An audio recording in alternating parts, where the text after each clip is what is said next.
In the 1970s, Channel 10 introduced audiences to the program News Night, hosted by Lee Winston, Liz Vlaming, and Hank Tester. Some of the most important events covered were the hearings on Frank Lefty Rosenthal's application for a gaming license. Channel 10's production department regularly covered the Gaming Commission. I think the only station probably to cover those hearings at length and be able to bring the information, sift through all of this voluminous testimony and stuff, and bring to the viewing public a concise report. Mr. Goodman, does Mr. Rosenthal, in your mind, hold a valid work permit? In order to work in the gaming industry, he has to have a valid work permit. It was a critical stage in Nevada's history in terms of the state's ability to effectively supervise the gaming industry. In other words, gaming control was an issue. That's not an overstatement. That's not hyperbole. The Rosenthal case raised those kinds of issues.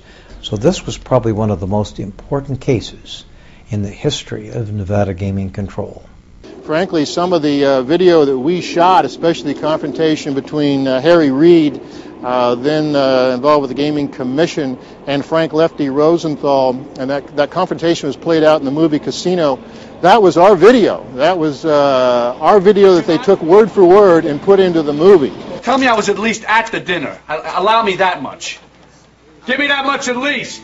Yes, you were. Yeah. It was something that the community was able to participate in and watch and experience because we stepped up to the plate and we provided the equipment and the staff and the personnel and then fed it to the rest of the community, the rest of the stations, as you will.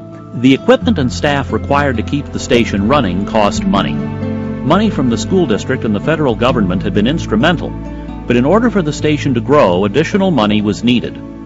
After a try at fundraising in 1969, the station welcomed the organization Friends of Channel 10, founded and directed by Charlotte Hill. From the very beginning, it was the mission to get the word out to the community what KLVX Channel 10 could do for this community, and we wanted to let the public know that and to assist in raising money to help with the station's mission. From the start, Friends of Channel 10 was a success. Its lineup of events included festivals, telethons, auctions, and community activities. Some of the most successful and entertaining events were the live auctions held in the early 1970s. I just came up with the idea.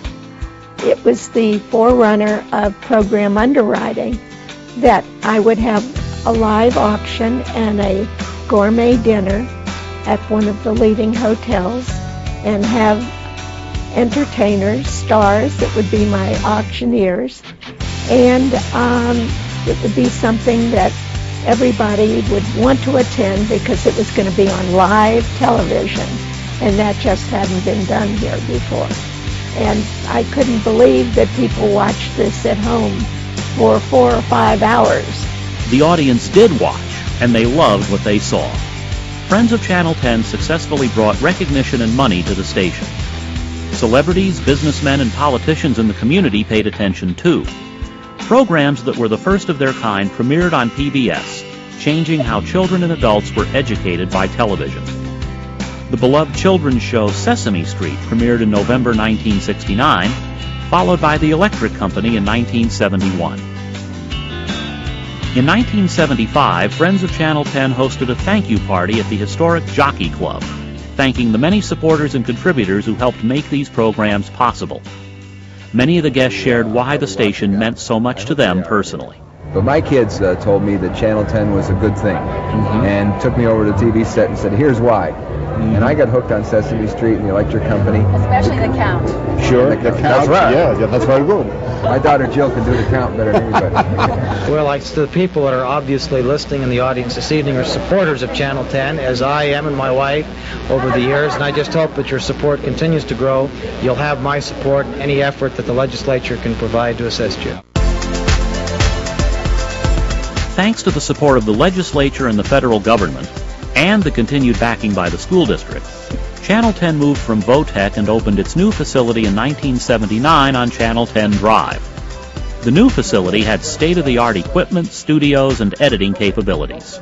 Well, moving from the high school to an integrated facility with all the services together in much larger studios and much larger technical facilities was a giant leap forward for the station.